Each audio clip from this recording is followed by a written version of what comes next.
Good morning. I'm very happy that I can spend this morning together with you, and I'm happy to see some of the familiar faces here. So I got something about 10 minutes, so I will try to be very brief. Why sport? I really believe that sport can be a very effective instrument for social change. And as has been said, a little bit of myself, I'm an attorney by profession. I am for more than 15 years involved in the sports industry. I have been working for the Football Federation as the president of the appeal committee. I set up the Football Players Association, where we do have more than 500 male professional football players, but also women, of course. And I founded Shoes for Life Foundation, and recently, together with my colleague, which is sitting here, Andrea, we founded the Czech Women in Sports organization. So, what we are facing, like in the sports industry, in terms of the glass ceilings, is that the women watch less sport. We have less, the sport itself is less represented by the women itself, and of course, because they play less comparing to the men, and then they, of course, it's connected that they generate less money. If there is less money, then there is also less representation, less visibility of the women itself. The problem then comes that the environment itself, the leadership positions are occupied by the same people for a long time. They are overwhelming by men for many, many years, for decades. And those men in the leadership position often educate their successor, again, from the men's group. So 15 years ago, I was trying to make the change within the football industry. I was challenging the former president of the Football Federation. And at the time, here are some of the reactions. I was threatened by life. Professionally, personally, they tried to get me out of the business. And the situation now is that later on they were facing some criminal proceedings because of corruption. Well, this is the reaction of the first vice chairman when I tried and when I challenged him in the elections. He said that there is only one woman that is a national football executive leader, and that is in Burundi, Africa. Burundi never achieved anything, and I really don't want to turn Czechia into Burundi. This happened in 2013, and I was the only woman at the Football Federation at that time. So I believe that the current situation is slightly better, but still we have a very long way to go. So at the same moment, we have one of the very best women athletes in the world, but the stereotypes originating in the communist era results in exclusive men leadership environment.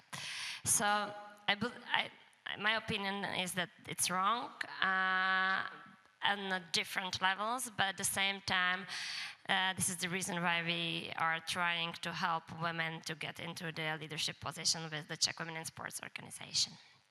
So what made us to set up this organization is that 1 year ago there were representatives of 7 collective sports that they discussed at the National Sport Agency the women's sports itself and what to do in the future. Here you see on the picture that there were 13 men and only 2 women talking about the women's sport, and this happened only a year ago. So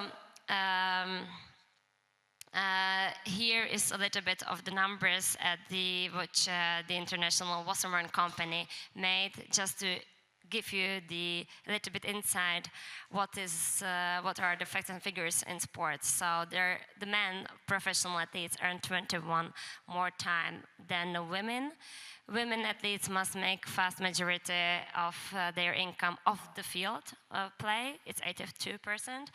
And only a small part of the sponsorship, which is only 10%, are available to women.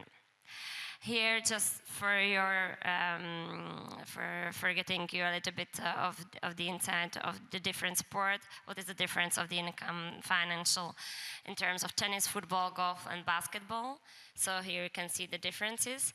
And also, we can see that the women's sports comprise on average of a total sports media coverage is 15%, and 5% of the studio shows allocate less than of coverage to women's sport. So the Czech Parliamentary Institute made a year ago another research that shows that there are 14 women's representation at the European Sports Federation. When we will look at the national women's federations within the EU, the numbers are the same, and it's only 5% in the Czech Republic. When we will look at the national Olympic committees, then we have 6% of the women's being the president. When we will look into the also general secretaries and other stuff, then we have 15%, and the Scandinavian countries are a role model, good example. Then we can find 40% of the women that are represented. When we will speak about the quotas, there are 11 sports federations that established quotas. Here you can see some of the sports that started with it. It's wrestling, fencing, shooting, hockey, triathlon, handball. Very recently football as well at the European and international level. It happened this year. So if we want to make the change and help the women leaders, we definitely need to see, support, and celebrate them. Help them with the visibility, media coverage, promote the individual stories, help them with funding and the sponsorship. I think this is very important pillars. Here's the cycle of growth. I think that we don't have enough time.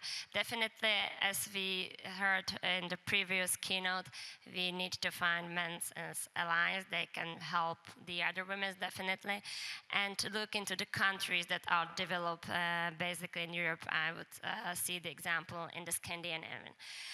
And I really like the Title IX in the US of the Educational Act, which can be of inspiration to other European countries, that says that no person shall, on the basis of sex, excluded from participation in be denied the benefits of or be subjected to discrimination within any sporting or other activity for which public funding is provided.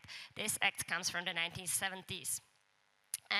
Of course, the situation in the US is not perfect, but I think it could be an inspiration, because there are some sponsors, big companies like Škoda, that are trying to imply this principle into the applications for the sponsorship.